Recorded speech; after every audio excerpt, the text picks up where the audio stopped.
அடுத்ததாக பார்க்கக்கூடிய ராசி தனுசு ராசிக்காரர்கள்.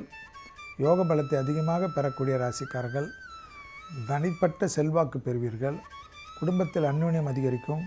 10 வருடமாக ஒரு கோயிலுக்கு போகலாம் என்று நினைத்திருப்பீர்கள். அது இந்த 15 நாட்களில் நடக்கும்.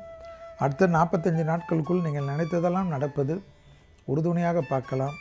திடீர் அதிர்ஷ்டம் ஏற்படும். அளவுக்கு மீறிய பணங்கள் வரும். பெரிய மனிதர்களுடைய சந்திப்பு ஏற்படும். உறவினர்களுக்கு உதவி செய்யக்கூடிய பிராப்தம் ஏற்படும். பிள்ளைகளுடைய நீண்ட நாள் குறைகள் தீர்வது கண்கூடாக பார்க்கலாம். தொழிலில், உத்தியோகத்தில், வியாபாரத்தில், படிப்பில் மிக அற்புதத்தையும் ஆனந்தத்தையும் பெறக்கூடிய ராசிக்காரர்கள் யார் என்று பார்த்தால் அது தனுசு ராசிக்காரர்கள். விஷ்ணு என்று பள்ளி கொண்ட பெருமாள் வழிபாடு, விஷ்ணு வழிபாடு, பள்ளி கொண்ட சிவன் வழிபாடெல்லாம் உங்கள் வாழ்க்கையை மாற்றி கொடுக்கும். விஷ்ணு காயத்ரி சொல்வது நன்மை ஏற்படுத்தி தரும். முதுகு கழிவு பாதை மட்டும் கவனமாக பார்த்து கொள்ள வேண்டும்.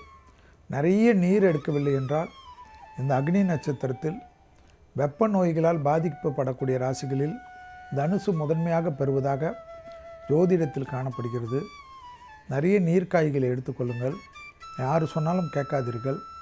அசைவ உணவு எடுத்துக்கொள்வர்கள் கூட ஏதாவது வாரத்துக்கு ஒரு நாள் எடுத்துக்கொள்ளுங்கள். நீர்க்காய்கள், பழங்கள் அதிகமாக எடுத்துக்கொள்ளக்கூடிய அமைப்பு காட்டுகிறது. வெளியிடம், தொழில், உத்தியோகம், வியாபாரம், கூட்டாளிகள், குடும்பம், புது கௌரவம், அசையாமசைய பொருள் சேர்க்கை, பயணங்கள், சுற்றுலா ஸ்தலங்கள், மலைவாழ் ஸ்தலங்கள், புது கௌரவங்கள் எல்லாம் தனுசுக்கு கிடைக்கும்.